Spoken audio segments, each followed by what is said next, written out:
तप संयम की साधना कर दुखों को नष्ट, भाग्यवान ही पा सके मुक्ति का आनंद।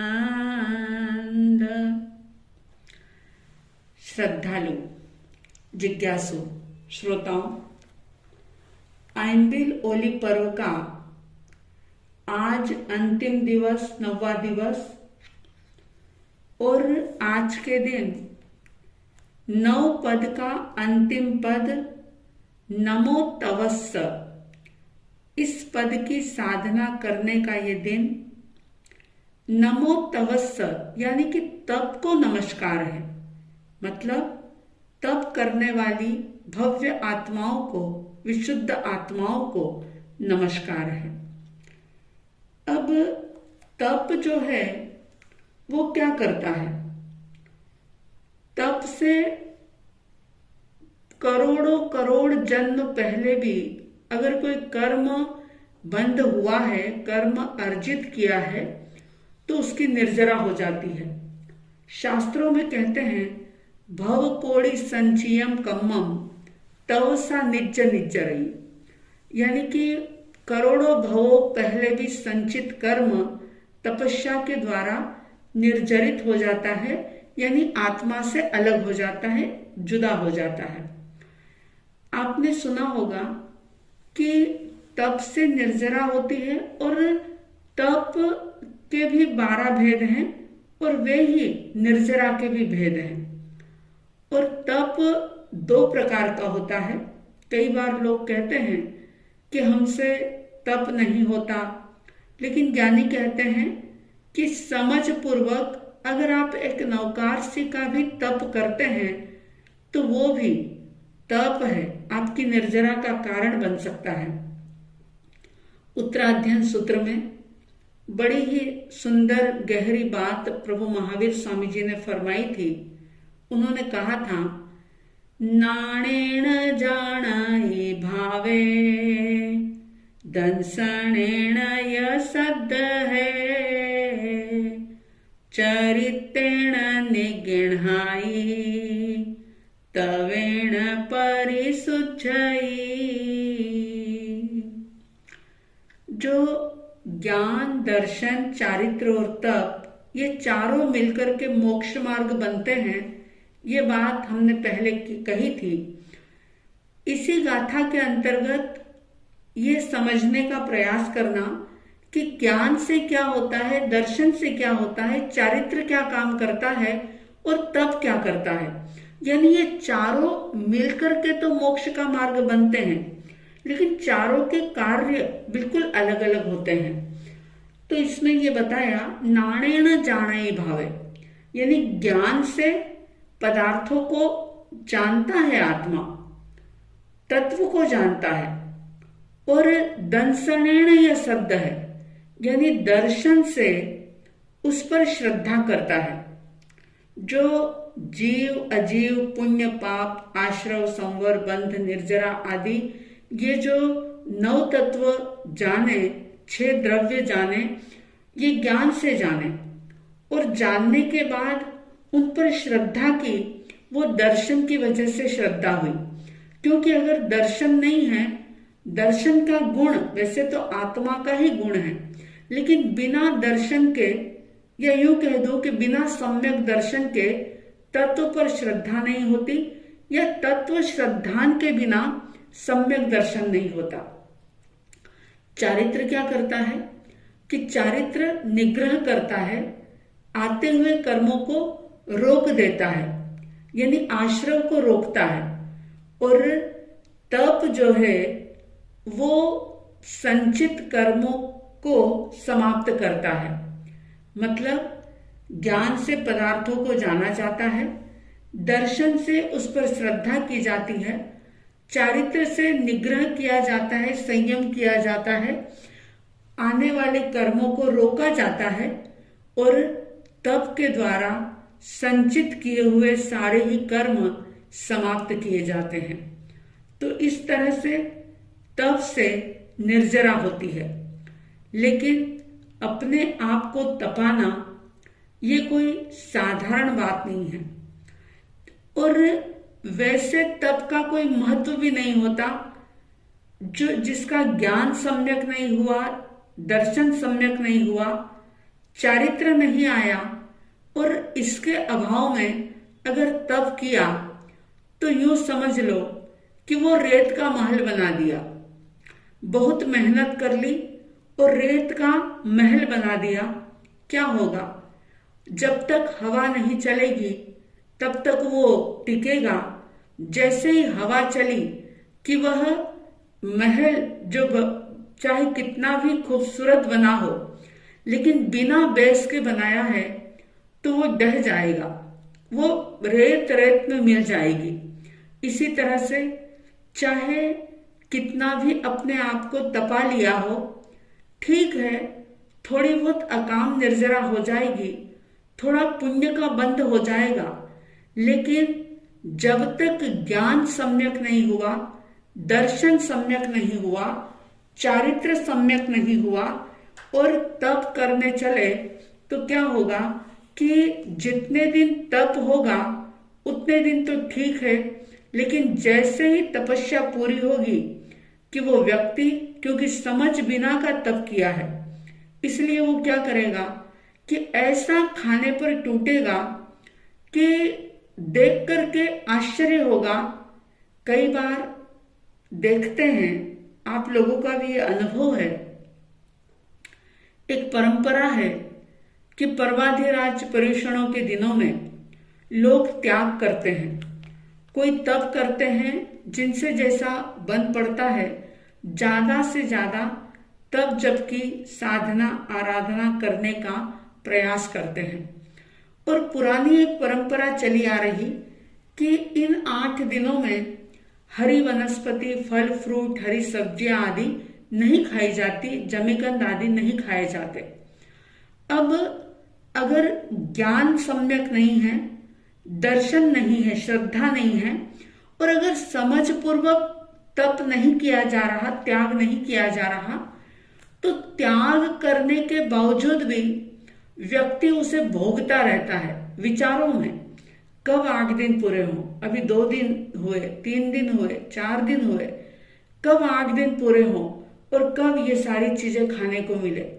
और जैसे ही 8 दिन पूरे होते हैं, आप देखना कि ज्यादातर सब्जियों की दुकानों पर जैनियों की भीड़ लग जाती है।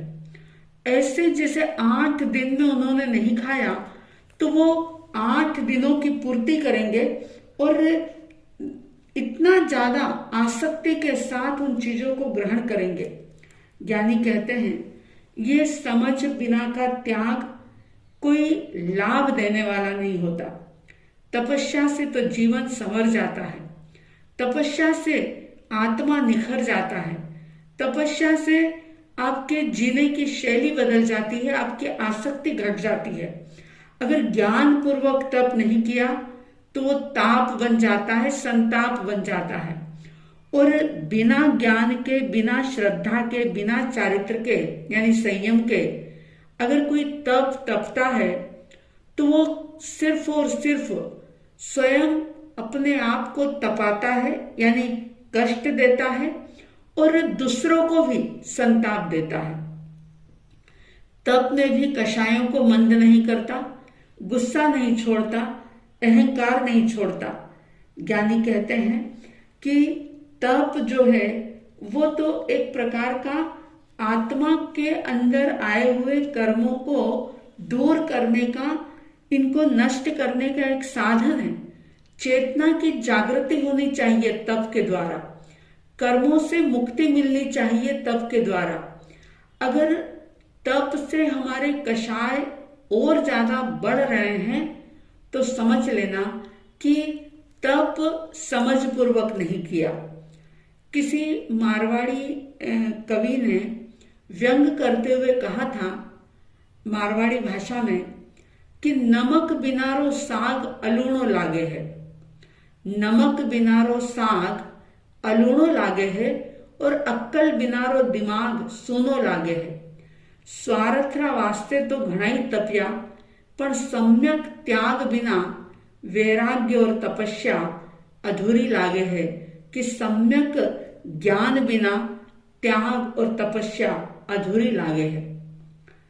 अगर जीवन में समझ पूर्वक तपस्या नहीं की तो वह खुद के लिए संताप बन जाएगा और आपके लिए वो एक प्रकार का दुख का कारण बन जाएगा। अपनी इंद्रियों पर कंट्रोल करना भी तप है, भूख से थोड़ा सा कम खाना भी तप है, किसी एक विषय का त्याग कर देना भी तप है, स्वाध्याय करना भी तप है, प्रायश्चित करना भी तप है, किसी की सेवा करना भी तप है और द्रव्यों की मर्यादा करना, संयम के साथ जीना, ये भी एक प्रकार का तप है। तो ये अंतिम दिवस जिस दिन तप की आराधना की जाती है और आप में से बहुत सारे लोग तप की आराधना साधना करते हैं, लेकिन समझ पूर्वक तप करें। समझ के साथ अगर तप किया जाएगा तो जरूर ही कर्मों की निर्जरा में कारण बनेगा। आपके भव भ्रमण सीमित होंगे और संसार सीमित होकर के आप अपने लक्ष्य की ओर बढ़ेंगे। आज का दिन, पूर्णिमा का दिन, पक्षी का दिन और आज की पूनम जिसे शरद पूर्णिमा कहा जाता है, आज की पूर्णमासी शरद पूर्णिमा के नाम से प्रसिद्ध है। ये निर्मलता की, पवित्रता की, स्वच्छता की सूचक है। ऐसा कहते हैं कि नदी का पानी बहते बहते इस पूर्णिमा तक निर्मल हो जाता है, स्वच्छ हो जाता है। तालाब में जो पानी होता है वह भी लहरें लेता रहता है और लहरें लेते लेते इस शरद पूर्णिमा तक तालाब का भी जो है कचरा वो नीचे जम जाता है और उसका पानी भी साफ हो जाता है। शरद पूर्णिमा के दिन चंद्रमा से अमृत झरता है।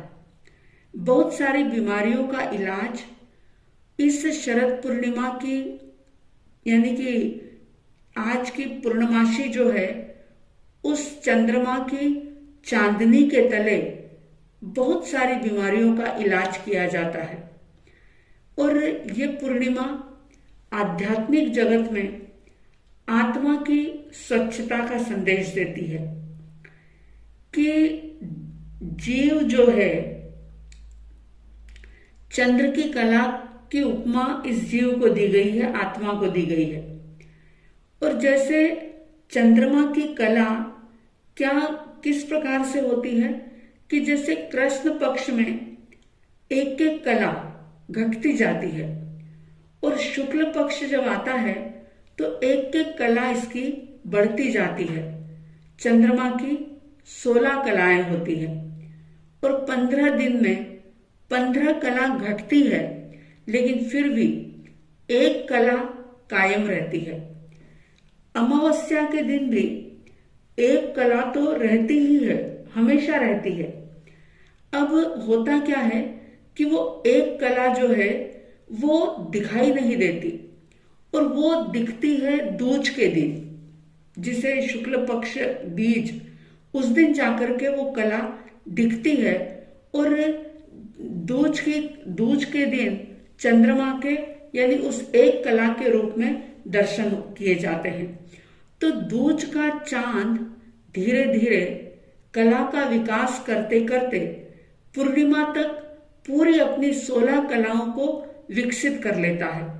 ये बात आत्मा के ऊपर शास्त्रों में घटित की गई है और ये बताया कि जैसे चंद्रमा की एक कला हमेशा ही उसके पास रहती, चाहे अमावस्या का कितना भी गहन अंधेरा हो, चाहे वो चंद्रमा अमावस्या के दिन ना दिखाई दे, लेकिन उसमें एक कला होती है। ठीक इसी तरह से जीव का जीवत्व, उसका ज्ञान गुण जो है वो हर स्थिति परिस्थिति में, चाहे ये जीवात्मा नरक निगोद में भी क्यों न हो, उसका ज्ञान गुण कायम रहता है। कर्मों का आवरण कितना भी ज्यादा हो गया हो, कितने भी कर्म इकट्ठे हो गए हो, कर्मों का आश्रव बहुत ज्यादा हो गया हो, मगर फिर भी एक जो ज्ञान का गुण है वो हमेशा आत्मा के साथ मौजूद रहता है। यानी वो गुण कभी भी ढकता नहीं, पूर्ण रूप से नहीं ढकता। जैसे चंद्रमा की एक कला रहती है, इसी तरह से ज्ञान आत्मा का गुण, जो चाहे अंश रूप में ही सही, बिल्कुल आत्मा के साथ निरंतर रहता है। तो इस 90वें दिन यानी ऐंबिल पद की के 90वें पद की साधना करते हुए हम तप के द्वारा अपनी आत्मा पर आए हुए कर्मों के आवरण को जलाने का पुरुषार्थ करें। 12 प्रकार के जो तप हैं, आभ्यंतर तप, बाह्य तप, उनमें से जो भी आप कर सकते हैं जरूर करने का भाव रखें और इस तरह से अपनी आत्मा की विशुद्धि करें। साध्वी द्वय की तरफ से हार्दिक हार्दिक शुभ मंगल कामना कि आप ज्ञान के द्वारा जाने, तत्वों को जाने, दर्शन के द्वारा उन पर श्रद्धा करें, चारित्र से, संयम से अपनी इंद्रियों पर निग्रह करें, कंट्रोल करें और तप के द्वारा संचित किए हुए करोड़ों करोड़ जन्मों के कर्मों को दूर करें। ऐसा पुरुषार्थ आप सबके अंदर जागे। ऐसी शुभ मंगल भावनाओं के साथ जय प्रभु महावीर, जय गुरु आनंद।